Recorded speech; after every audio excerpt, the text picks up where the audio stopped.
तो जो file management tools हैं वो फाइल मैनेजमेंट टूल्स फाइल के लिए वर्क में आते हैं। फिर डिस्क मैनेजमेंट टूल्स सॉफ्टवेयर क्या करते हैं कि जो अपने हार्ड डिस्क है उसको मैनेज करने के लिए वर्क करते हैं। अब हार्ड डिस्क में क्या होता है कि हार्ड डिस्क कलेक्शन ऑफ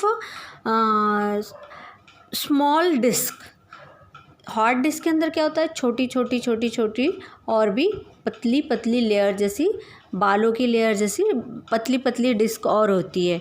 तो उसमें क्या होता है कि एक इनपुट लेने के लिए काम में आती है और एक इनपुट आउटपुट देने के लिए काम में आती है। ठीक है, तो उसको डिस्क को मैनेजमेंट करने के लिए भी सॉफ्टवेयर होते हैं और सॉफ्टवेयर में टूल्स वगैरह होते हैं जो उसके लिए वर्क करते हैं। अब नेक्स्ट है कंपैरिजन सॉफ्टवेयर। कंप्रेशन में क्या होता है कि जो भी ज़्यादा डेटा बड़ा होता है उसको वो पैकेट्स के फॉर्म में चेंज करता है, छोटा करता है और फिर उस पर वर्क करता है। और ड्राइवर्स तो आप लोग जानते हो, ड्राइवर्स क्या होते हैं, drives, A drive, B drive, C drive, D drive, pen drive, CD drive. तो ये ड्राइवर्स होते हैं। ठीक है, system software is a set of one or more program designed to control the operation and extend the processing capability of the computer system.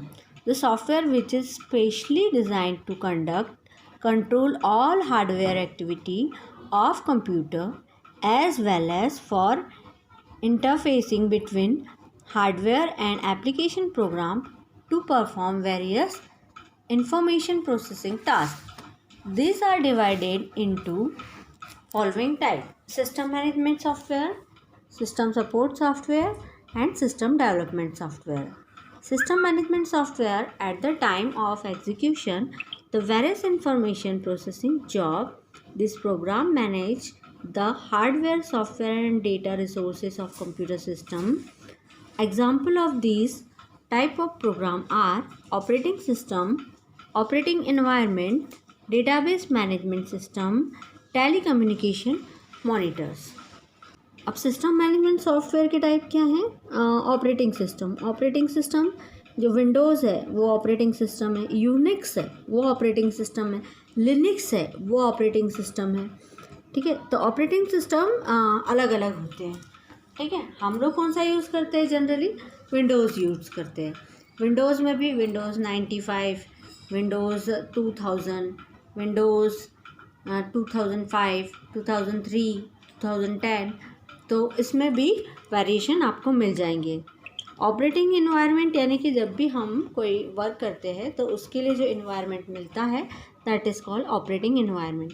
अब database management system में क्या होता है कि आपकी जो भी इंफॉर्मेशन है वो according to capacity, according to drive, according to sub direction, ठीक है, जैसे कि वो डिवाइड होते हैं उसमें। डेटाबेस मैनेजमेंट सिस्टम में जैसे डेटा अगर वर्ड का है, इसका एग्जांपल दे रही हूँ, वर्ड का डेटा है तो सारे वर्ड की फ़ाइल एक जगह स्टोर हो जाएगी। ठीक है, अगर हम नेटबीन्स यूज़ कर रहे हैं, जावा यूज़ कर रहे हैं तो जावा की फ़ाइल एक जगह स्टोर होगी। अगर हम सी यूज़ कर रहे हैं तो सी के प्रोग्राम्स की फ़ाइल है वो अलग एक जगह स्टोर होगी। तो ये अलग अलग जो सॉफ्टवेयर है, अलग अलग सॉफ्टवेयर के जितने भी अलग अलग उनके फाइल्स हैं उससे रिलेटेड, वो अलग अलग पार्टीशन करके स्टोर करना और उसको जब भी ज़रूरत पड़े उसको रिट्रीव करना, सेव करना या फिर उसको आगे सेंड करना, जो भी वर्क होते हैं वो सारा वर्क डेटाबेस मैनेजमेंट सिस्टम में आता है।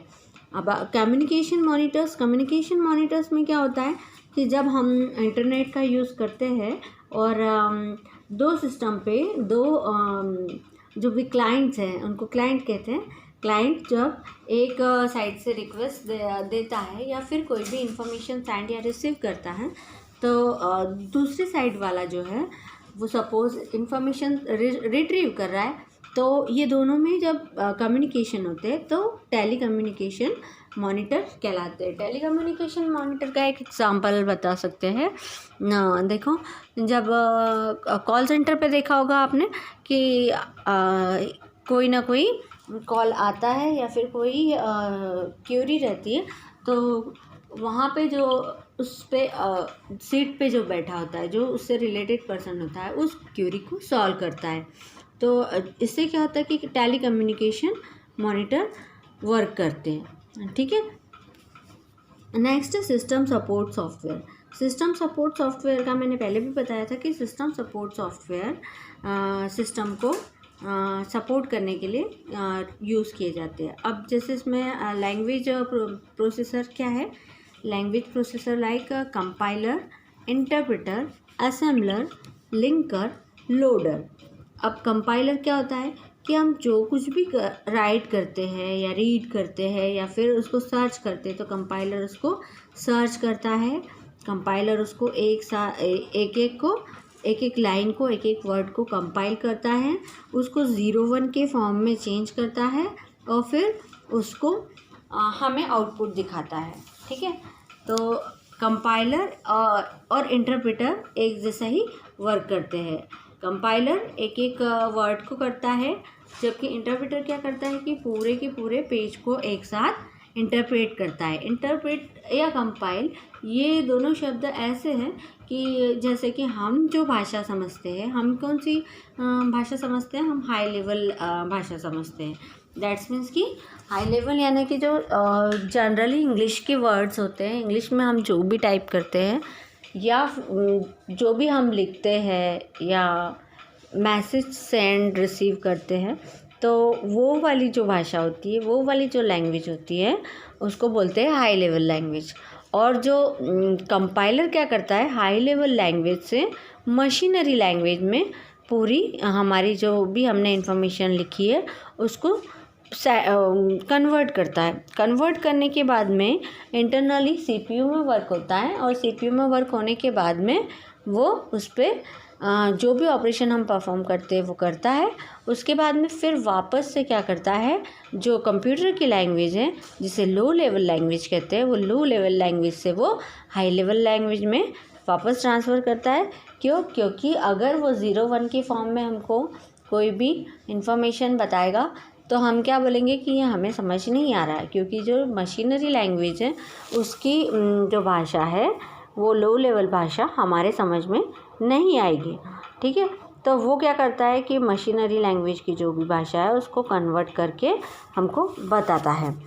और असेंबलर लिंकर सिस्टम में जो भी है वर्क हमने किया उसको लिंक करता है, असेंबल करता है, और लोडर उसको लोड करता है। जैसे हमने कीबोर्ड में कुछ भी टाइप किया तो क्या होता है, इस टाइपिंग के बीच में ये पूरी प्रोसेस होती है, तो इसे कहते हैं लैंग्वेज प्रोसेसर। ठीक है। अब है system development software. System development software system को डेवलप करने के लिए किया जाता है। तो इसमें क्या होता है कि एक मशीनरी लैंग्वेज और एक असेंबली लैंग्वेज, दो लैंग्वेज उसमें यूज़ की जाती है। अभी मैंने बताया मशीनरी लैंग्वेज क्या होती है और असेंबली लैंग्वेज क्या होती है। ठीक है। नेक्स्ट टॉपिक नेक्स्ट वीडियो में देखेंगे। Okay, have a nice day.